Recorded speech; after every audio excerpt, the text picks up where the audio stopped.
SIT का गठन किया जा रहा है। आईजी स्तर के अधिकारी के नेतृत्व में एसआईटी का गठन, जिसके जरिए चंद्रनाथ रथ, जो कि पीए थे शुभेंदु अधिकारी के, उनकी हत्या का मामला जांच आगे बढ़ेगी। हत्या की जांच के लिए एसआईटी का गठन किया जा रहा है और आईजी स्तर के अधिकारी की अगुवाई में ही टीम बनाई जा रही है, जिससे गठन हो। मतलब आप कल्पना कीजिए कि परिवार वालों के लिए किस तरह का दुख होगा, इस तरह की पीड़ा से वो लोग इस वक्त गुजर रहे होंगे। और खबर ऐसी भी आ रही है कि उनकी मां की प्रतिक्रिया इस हत्याकांड पर आई है। बेटा घर लौट रहा था, बताया गया कि इसी मध्यम नगर जो इलाका है वहां पर वो रहते थे, और जब वो रास्ते में थे, अपने घर जा रहे थे, उस रास्ते में ही एक गाड़ी उनको ओवरटेक करती है। स्कॉर्पियो में वो जा रहे थे, गाड़ी ओवरटेक करती है और बाइक सवार लोग ताबड़तोड़ गोलियां मारना शुरू करते हैं। और गोलियां मारने के बाद ये सभी बाइक में सवार हो जाते हैं। जिस गाड़ी से आए थे, फेक फर्जी प्लेट वाली गाड़ी थी, उसको वहीं पर छोड़कर भाग जाते हैं। अब ये हत्यारे भागने में कामयाब हुए हैं, उनको पकड़ना सबसे बड़ा चैलेंज। वो ऐसा भी बताया जा रहा है कि कहीं इस रास्ते से, ऐसे रास्ते से ना वो भागने में कामयाब हो जाएं जिससे वो बांग्लादेश या कहीं पर भाग जाएं। इसीलिए जल्द से जल्द कार्रवाई की जरूरत है। अरविंद हमारे साथ सहयोगी जुड़ रहे हैं। एसआईटी में अलग अलग जगहों के पुलिस अधिकारी शामिल किए जाएंगे, आईजी स्तर के अधिकारी उस एसआईटी को लीड करेंगे, और क्या जानकारी है अरविंद?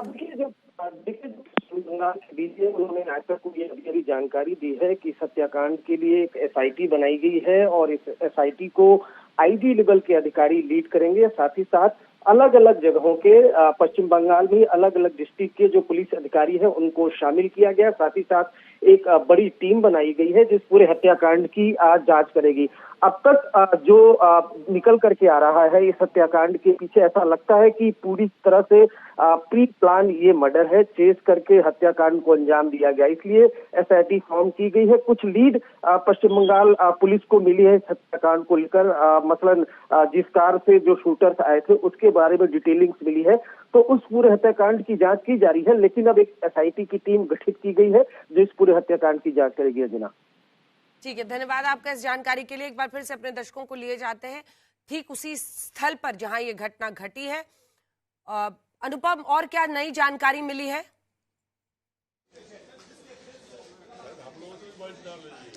जी देखिए, अभी तक भी बहुत ज्यादा जानकारी पुलिस जुटाने की कोशिश कर रही है। हालांकि एकदम पुख्ता जानकारी पुलिस के पास जो है वो अभी उसको डाइवर्ज नहीं किया जा रहा है। उसकी वजह साफ है कि वो पकड़ना चाहते हैं हमलावरों को। 3 लोगों को डिटेन किया गया है, लेकिन वो मतलब लोकल पूछताछ के लिए है। मतलब हमलावरों से उसका संपर्क है या नहीं है, ये अभी समझ में नहीं आ रहा है। अभी तक जो बात हुई है उसमें जो खुलासा हो रहा है कि गाड़ी जो 4 चक्का मिला है उसका चेचिस नंबर, इंजन और नंबर प्लेट तीनों टेम्पर किया गया है। इसका मतलब साफ है कि ये प्री प्लान्ड वे में किया गया है, तो इसलिए इस वजह से थोड़ी सी मुश्किल भी हो रही है। एक स्पेशल इन्वेस्टिगेशन टीम का गठन हो रहा है। पोस्टमार्टम फिलहाल चल रहा है। पोस्टमार्टम के बाद सीआईडी के नेतृत्व में एक स्पेशल इन्वेस्टिगेशन टीम इस पूरे मामले की जांच शुरू करेगी। अभी हाल ही में थोड़ी देर पहले फॉरेंसिक की टीम यहां पहुंची। एक जो कारतूस का खोल पड़ा हुआ है उसको लिया गया है, चूंकि कहा जा रहा है कि ये ग्लॉक पिस्टल से गोली चलाई गई थी, लेकिन ये फॉरेंसिक में ही साबित हो पाएगा कि ये आखिरकार किस पिस्टल से इसको चलाया गया था। तो वो फॉरेंसिक एविडेंस फिलहाल इस जगह से कलेक्ट किए जा रहे हैं। सीआईडी की टीम यहां पहुंची थी, उसने फॉरेंसिक एविडेंस यहां से कलेक्ट किए हैं। सीसीटीवी एक खराब, जो पता चल रहा है कि एक खराब है सीसीटीवी।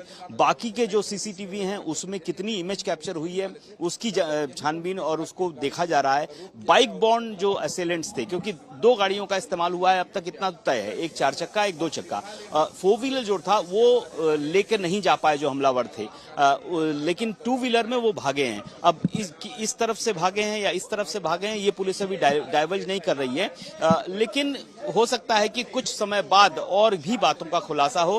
हालांकि ऑफिशियली अभी तक जो पुलिस का वर्जन है वो यही है कि उनको कई क्लू मिले हैं, कई सुराग मिले हैं। ये प्री प्लान्ड एक हत्या लग रही है, साजिशन ये हत्या की गई है। ये अभी तक आधिकारिक तौर पर जो पश्चिम बंगाल पुलिस का बयान है वो यही है। 3 लोगों को डिटेन किया गया है, ये बड़ी जानकारी इस वक्त आपको हम बता रहे हैं। लेकिन अभी फिलहाल पूछताछ के लिए डिटेन किया गया है। पुलिस भी ज्यादा जानकारी डाइवर्ज नहीं कर रही है, ज्यादा नहीं फैला रही, क्योंकि अभी पहली प्राथमिकता है उन हत्यारों को, जो भी है इसके हत्याकांड के पीछे, उनको पकड़ना। तापस, यहां से क्या खबर आ रही है, जहां पोस्टमार्टम रिपोर्ट के जरिए भी कई सारे सबूत अक्सर मिल जाते हैं, क्या कुछ जानकारी वहां से मिल रही है? जी देखिए, यहाँ पर अभी पोस्टमार्टम शुरू हुआ है थोड़ी देर पहले ही, और ये पोस्टमार्टम तकरीबन 12 साढ़े 12 तक चलना है, और पोस्टमार्टम खत्म होने के बाद एक एफआईआर भी किया जाएगा, और उसके बाद जो एसआईटी की टीम गठन किया गया है, वो एसआईटी की टीम के और से जो अभी तक एविडेंस कलेक्ट किया गया उसके तहत वो लोग इन्वेस्टिगेशन शुरू करेंगे। लेकिन औपचारिक तौर पे वो किया जाएगा। लेकिन सुबह से ही सीआईडी की टीम की होमिसाइड डिपार्टमेंट जो है वो इस समय काम कर रही है पूरी तरीके से, और अलग अलग जगहों पे वो गए भी हैं, और जो पॉसिबल एस्केप रूट है उन रूट्स का भी उन्होंने मुआयना किया है। ये बताया जा रहा है कि 2 मोटर बाइक थे जिसपे ये हत्यारे सवार थे, और उस मोटर बाइक पे यहाँ आप उस जगह पर पहुंचे थे, और ये बारीकी से ये प्लानिंग की गई थी, और उस प्लानिंग के तहत इस मर्डर को अंजाम दिया गया था। और जिस तरीके के वेपन्स को इस्तेमाल किया गया था वो हिस्ट्री शीटर्स तकरीबन उस तरीके के जो वेपन्स है उस तरीके के वेपन्स इस्तेमाल करते हैं। और 3 लोगों को अभी तक पूछताछ के लिए मध्यमग्राम पुलिस ने अपने डिटेन किया है। उनसे लगातार ये पूछताछ किया जा रहा है, क्योंकि ये बताया जा रहा है कि ये 3 लोग लोकल हिस्ट्री शीटर्स हैं, और शायद इनकी मदद से इलाके का रेकी करना और एस्केप रूट बनाने का जो प्लान रहा होगा, जो मेन असैलेंट्स थे उनके ओर से इन लोगों की मदद ली गई थी। तो इनसे पूछताछ करके और भी ज्यादा से ज्यादा जानकारी जुटाने की कोशिश में लगी है पुलिस।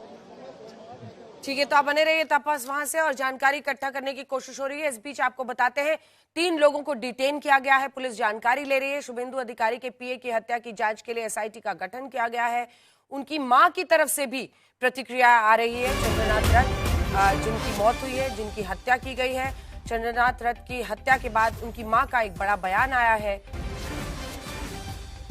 बदमाशों ने बेटे को तड़पा कर मारा, हत्या के पीछे टीएमसी की साजिश है, ऐसा चंद्रनाथ रथ की मां कह रही है। सुनिए। আমি একজন মা, আমি চাইবো না তাদের ফাঁসি হোক, কিন্তু যাবজ্জীবন কারাদণ্ড চাইছি। আর চাইছি যে আমরা ভারতীয় জনতা পার্টি করি বলে আমরা আজকে ক্ষমতায় আসার জন্য আমাদের সভাপতি বিরোধী দলনেতা যখন বলছেন সুশৃঙ্খলভাবে থাকতে, তখন শাসক দলের যারা গরম গরম বক্তব্য দিয়েছিল যে 4 তারিখের পরে দিল্লির কোনো ভাব রক্ষা করতে পারবে না, সেটাই তারা দেখিয়ে দিল। আমি আজকে নতুন সরকার যে গঠন করবে তার কাছে জানাবো যে আমার ছেলের এই মৃত্যুর জন্য শাস্তিটুকু হয়। আমার ছেলে যদি অ্যাক্সিডেন্টে কোনো অঘটন ঘটতো, আমার মনে হয় এত কষ্ট হতো না। তাকে যেভাবে কষ্ট দিয়ে এতটাইরা মারলো, এটা পুরো তৃণমূলেরই সাজানো গল্প।